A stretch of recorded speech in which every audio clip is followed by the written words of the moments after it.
Orang yang menghadapi sakaratul maut dengan sengsara, siapa? Mereka yang tidak tahu ngaji. Saya pernah lihat orang sakaratul maut, Bu, 1 minggu. Rumah sakit Wahidin Makassar.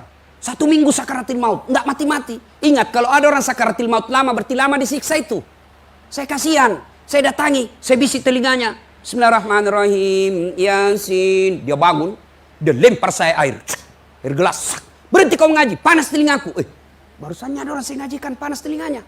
Saya ulang lagi, Bismillahirrahmanirrahim, Yasin. Dia lempar lagi saya, basah bajuku. Saya ingat, oh peringatan dari Allah. Saya keluar, saya tanya anaknya, Ibu, pintar mengaji mamanya. Oh itu dia Ustadz, mama ajiku tidak tahu ngaji. Orang Bugis bilang ngaji kajili-jili. Coba, andai saya menteri agama, syarat menunaikan ibadah haji, lancar ngaji, pasti turun itu pendaftar. Sekarang banyak orang tidak tahu ngaji. Bapak Ibu, kalau ibu tidak tahu baca Quran, maka wawancaranya, proses tanya jawabnya di akhirat ibu tidak bisa jawab. Kenapa? Bahasa nanti di akhirat bukan bahasa Sunda, bukan bahasa Jepang, bukan bahasa Bugis, bukan apa? Bahasa Quran. Berarti tidak tahu ngaji, gelap dia punya kehidupan akhirat. Kau belajar Ibu. Terlambat Ustadz, masa mau masuk TKTPA? Ya enggak usah masuk TKTPA. Gimana caranya? Cari remaja masjid, gaji per bulan. Makan ongkos lagi. Demi Allah, belajar ngaji tidak ada artinya ketimbang. Tidak ada artinya 500 ribu ketimbang ibu bisa ngaji. Pembeli pulsa saja ibu ratusan ribu per bulan. Ya. Nah, sudah sakaratul maut, dicabut nyawa, meninggal. Datanglah kita melayat. Nah, ini yang perlu diluruskan. Kita datang melayat, 1, datang nginjak-nginjak sunnah Nabi.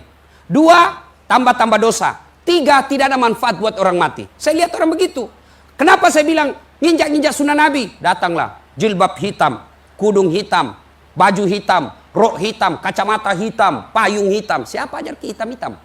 Nah bilang begitu kulihat selebritis. Selebritis ki yang disunahkan putih-putih. Dosakah pakaian hitam-hitam? Tidak, tapi dicintai Allah dan Rasulnya kalau pakaian putih-putih. Yang kedua, kenapa saya bilang tambah-tambah dosa? Bagaimana tidak tambah-tambah dosa? Datang mencela. Datang ibu, mulai duduk itu, apa? Tidak serasi kudunya sama roknya. Satu orang dicela, lewat lagi yang palsu lipstiknya. Kenapa kau tahu? Melengket di giginya. Itu semua dicela, itu semua. Sampai ustadz pun dia celah. Itu lagi tuh ustadz. Itu juga bajunya waktu di TV One. Semua dicela. Coba, majelis taklim saya di Makassar, saya bilang, Ibu kalau datang melayat, bawa minimal surah Yasin. Tidak sempat baca Yasin Ustaz, baca Fatihah. Ulang-ulang itu. Tambah kul huwallah 3 kali minimal. Tidak bisa juga Ustaz, tahlil saja. La ilaha illallah, la ilaha illallah. Tidak bisa juga, diam. Tidak bisa juga diam, cepat mi pulang. Aku tinggal saja bawa dosa. Yang ketiga, tidak ada manfaat buat orang meninggal. Kenapa tidak ada manfaat buat orang meninggal? Tidak ada yang ikut sholat jenazah. Gimana orang mau sholat jenazah? Tidak ada keluarganya sholat jenazah. Anaknya sibuk ngurus ambulans. Menantunya sibuk ngurus tenda. Iparnya sibuk ngurus konsumsi. Tidak ada yang ikut sholat jenazah. Padahal keluarganya dulu. Kenapa? Orang lain belum tentu ikhlas. Saya tidak tahu sholat jenazah Ustaz. Kursus kilat. Yang tidak tahu sholat. Saya hampir tidak pernah melihat perempuan sholat jenazah.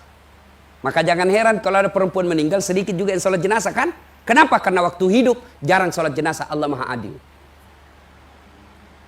Nah, tidak tahu sholat jenazah, kursus kilat. Tidak dapat air Ustaz, boleh tidak wudhu. Syafi'i mensyaratkan wudhu, Imam Ahmad boleh tidak wudhu. Susah buka sepatu Ustaz, kita militer boleh bapak sholat pakai sepatu. Tidak buat rumahnya di teras, tidak buat teras jalan raya. Yang penting tidak ada mobil. Saya tidak tahu Ustaz, ikuti saja imam. Yang penting jangan ruku. Sampai bapak ruku malu sendiri itu. Seperti Abu Nawas, Allahu Akbar. Abu Nawas kan sok tahu. Allahu Akbar, takbir juga. Takbir kedua imam, Allahu Akbar, ruku Abu Nawas. Kenapa saya saja ruku ini? Takbir ketiga, Allahu Akbar, terlanjur dari sekalian mak deh sujud. Selesai sholat ditanya, Abu Nawas, kenapa kau sujud? Dia bilang, ini orang banyak sekali dosanya. Tidak diampuni kalau tidak ruku. Supaya habis sekalian saya sujud. Ayo kursus kilat sholat jenazah. Takbir pertama, Allahu Akbar. Takbir pertama apa? Baca Al-Fatihah. Takbir kedua, Allahu Akbar. Salawat kepada Nabi. Allahumma salli ala Sayyidina Muhammad wa ala ali Sayyidina Muhammad. Takbir ketiga, Allahu Akbar. Doakan orang meninggal paling singkat, Allahumma ghafir laha. Ya. Takbir keempat, Allahu Akbar, boleh berdoa, boleh langsung salam, selesai. Nah, sudah diantar jenazah. Biasa kalau diantar jenazah, ibu mulai menangis. Boleh menangis, tapi tidak boleh meraung-raung. Apa yang dimaksud meraung-raung? Mengeluarkan kata-kata menyesal takdir Allah. Kenapa ini suamiku meninggal? Orang baik, kenapa bukan orang jahat? Tidak boleh. Kenapa ini anakku yang baik, rajin sholat? Kenapa bukan yang tukang judi? Tidak boleh. Ada yang menangis sampai tinggal dikasih kacapi jadi sinrili. Oh, anak, mati betul mimana. Tidak ada yang kasih makan kau nak. Nah bilang anaknya, tidak ada kasih makan. Berarti bangkrut saya nanti nih, tambah nangis. Ada iro meninggal, saya bilang, bu, sabar ki, semua orang meninggal. Nah, dia lihat saya deh, pintar kau itu, Ustaz. Coba bedek kau yang mati istrimu. Weh, saya pikir saya tinggalkan. Boleh menangis, tapi tidak boleh meraung-raung. Ketika Rasulullah wafat istri beliau menangis, tapi tidak boleh mengeluarkan kata-kata. Diantar jenazah, nah, ini lagi yang perlu diluruskan. Ngantar jenazah, betapa banyak orang melanggar agama. Kenapa? Dia injak-injak batu nisan. Haram hukumnya injak batu nisan. Bahkan ada sampai merokok sambil duduk di batu nisan. Sama kau duduki api neraka. Tidak bisa lewat Ustaz, padat pekuburan. Sudah tidak usah masuk. Dari luar saja ucapkan, Assalamualaikum ya ahlal kubur. Selesai. Dikuburkan. Pengantar sudah kembali. 3 yang ngantar ibu. Ibu pernah lihat orang meninggalkan diantar? 3 yang ngantar. 1 harta, 2 keluarga, 3 amal kebaikan. 3 ini, 2 yang kembali, 1 yang temani kita dikubur. Siapa? Harta. Apa harta masuk? Mohon maaf, baru-baru kita lihat dikuburkan istri presiden kita, Ibu Ani Yudhoyono.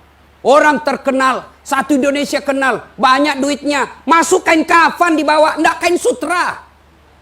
Enggak mentang-mentang kaya, kasih masuk PCD supaya dia bisa nonton di dalam. Tidak. Sama yang dibawa, apa parfum yang kita bawa mati? Angelman, Bulgari, bukan. Apa kita bawa? Kapur barus. Ayo. Yang kedua, yang mengantar kita, keluarga. Ibu meninggal, suami mau tasuk. Jangankan masuk, 1 malam aja ditimpang kakinya, ndak mau. Menangis mata kanannya, mata kiri dia buka, yang mana yang akan datang. Ini ada teman saya haji di Makassar. Meninggal istrinya, menangis, bengkak matanya. Ustadz, rasanya separuh jiwaku hilang. Inilah istri saya, menurut saya Ustadz, luar biasa istri saya ini. Menangis sampai bengkak matanya, Bu. Saya bilang, hebat betul ini Bapak. Biasanya kalau laki-laki meninggal istrinya kan hanya menangis, tidak mengeluarkan kata-kata. Beberapa bulan kemudian saya pergi jogging di Karebosi. Ketemu saya sama itu Bapak. Dengan cewek yang putih, tidak pakai jilbab, masih muda, terurai rambutnya.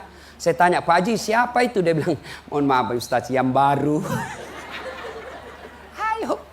Yang ketiga, yang ikut menemani kita masuk adalah amal kebaikan. Sudah dimakamkan. Dalam hadis dijelaskan, pengantar sudah pada kembali. Bahkan dalam hadis dijelaskan, langkah kaki orang yang paling terakhir masih kedengaran, sudah datang malaikat. Masuk kita dikubur. Maka ketika masuk dikubur datanglah malaikat. Nah, yang paling menderita di dalam kubur kata Nabi, yang paling menderita kata Nabi, al-mutakhawilu bis shalah, yang menganggap enteng salat. Bu, saya tanya, pernah rasakan mati lampu? Pernah? Kalau saya bukan pernah, sering. Bagaimana Anda Ibu ini mati lampu nih?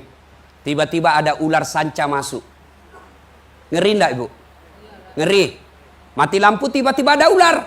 Padahal ini rumah besar. Masih bisa kita ke lantai 2. Mati lampunya paling sebentar. Kalau mati lampu kita bisa ambil handphone center. Masih ada security kita berteriak, "Weh, ada ular." Ada tetangga bisa bantu kita. Ada mungkin kita cobek-cobek dilempar itu ular. Gelisahnya kita. Tapi ketahuilah ketika kita masuk di kubur, mati lampunya bukan 1 hari, mati lampunya selamanya. Lebarnya 30 cm, panjangnya 1 cm 30 meter, 1 cm 50 meter. Ditindis oleh batu, diikat kain kafan. Maka datanglah utusan Allah, namanya Asisuhul ya al-Ukra. Maka jenazah berkata, "Man anta? Siapa kamu?" Dia menjawab, "Sayalah solatmu yang kau pandang enteng selama ini." Apa wujudnya? Kata Nabi, ular, ekornya cuma 1 tapi kepalanya tidak bisa kau hitung. Apa tugasmu? Saya diperintah Allah untuk melilit dan menyiksa kamu sampai datangnya hari kiamat. Jadi kalau 3000 tahun baru kiamat, 3000 tahun kita disiksa kubur. Ayo Ibu. Orang yang paling menderita adalah orang yang tidak sholat. Ketika pengantar pulang datang malaikat menyodorkan 5 pertanyaan. Tapi kalau baik sholat, tidak usah bingung soal 5 pertanyaan ini. Semua bukan urusan kita. Datang malaikat, "Marabbuka, siapa Tuhanmu?" Kalau orang baik sholatnya dia akan jawab, "Allahu Akbar." Tahu hebatnya. Barusan saya dapat ini. Ditanya lagi, "Man nabiyuka, siapa nabimu?" Dia jawab lagi, "Asyhadu Allah ilaha illallah wa asyhadu anna Muhammadar Rasulullah." Malaikat tambah jawab, tambah hebat, tentara ini. Dia bilang mungkar, "Kir, maju kau nakir." Nabi bilang, "Nakir, sedangkan kau mundur mungkar, apalagi saya." Akhirnya mungkar nakir naik melapor kepada Allah. "Ya Allah, ada hambamu mati, saya tanya, man rabbuka?" Dia jawab, "Allahu Akbar." Allah berfirman, "Itu bukan dia yang jawab, tapi solatnya. Karena dia baik solatnya, tidurkan dia untuk menunggu hari kiamat. Seperti nikmatnya tidur pengantin baru." Masih ingat waktu pengantin baru? Apa kita bilang? Cepat betul pagi. Begitu enaknya pengantin baru, sampai sekarang saya selalu mau ulang. Coba. Itu kalau baik solatnya. Tapi kalau tidak baik solatnya, datang malaikat, dia bilang, "Sudah lama ku tunggu kau. Kau paling banyak cerewetmu itu." Ditanyalah dia, "Marabbuka?" Dia, tunggu dulu, orang baru datang. Malaikat pun dia mau debat. Ditanya lagi, "Marabbuka, siapa Tuhanmu?" Kaget langsung dia jawab, "Ketuhanan yang Maha Esa." Ini bangsa Indonesia yang beres Pancasilanya tapi tidak beres solatnya. Lalu mungkar nakir naik melapor, "Ya Allah, ada hambamu saat tanya, marabbuka?" Dia jawab, "Ketuhanan yang Maha Esa." Itu bangsa Indonesia yang bagus Pancasilanya tapi tidak bagus agamanya. Seret dia seperti tersiksanya orang sakit gigi. Pernah rasakan tidur sakit gigi? Tidak ada enaknya toh. Nah, orang yang meninggal sekarang, Pak, bapak kita, keluarga kita, teman kita, kenalan kita yang ada di kubur, demi Allah belum sampai ke neraka, belum sampai ke surga, tapi menunggu di alam kubur. Dan pada saat sudah di alam kubur, kata Nabi, putus amal kebaikannya kecuali 3 hal. 1, sadaqatun jariyah, sedekah. Maka bapak-bapak sebelum terlambat bersedekahlah. Jangan terlalu pelit. Untuk puasa bukan, untuk haji bukan, untuk zakat bukan, untuk apa? Saya hanya ingin berkata, kembalikan saya meskipun semenit saja. Saya hanya ingin berkata, "Ya Allah, semua hartaku saya sedekahkan jalan agama Allah." Kenapa? Solat dinikmati hanya ketika solat, puasa dinikmati hanya ketika puasa, haji dinikmati ketika haji. Tapi sedekah, meskipun kita sudah wafat, amal-amalnya tetap mengalir. Maka bapak sebelum terlambat, maka orang yang pandai menyikapi hartanya, dia kirim lebih dulu hartanya.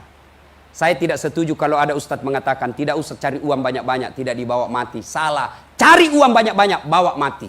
Bagaimana caranya? Sebelum mati transfer. Saya mau kuburku terang, kirimi pembeli lampu di masjid, insya Allah terang lampunya. Saya mau sejuk kuburku, kirimi pembeli AC di panti asuhan, bukan panti pijat.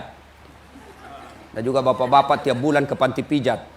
Saya tanya, kenapa ke panti pijat? Harusnya panti asuhan. Dia bilang, sama-sama panti Ustadz. Sama panti tapi beda cita rasanya, cilaka. Yuk sedekah.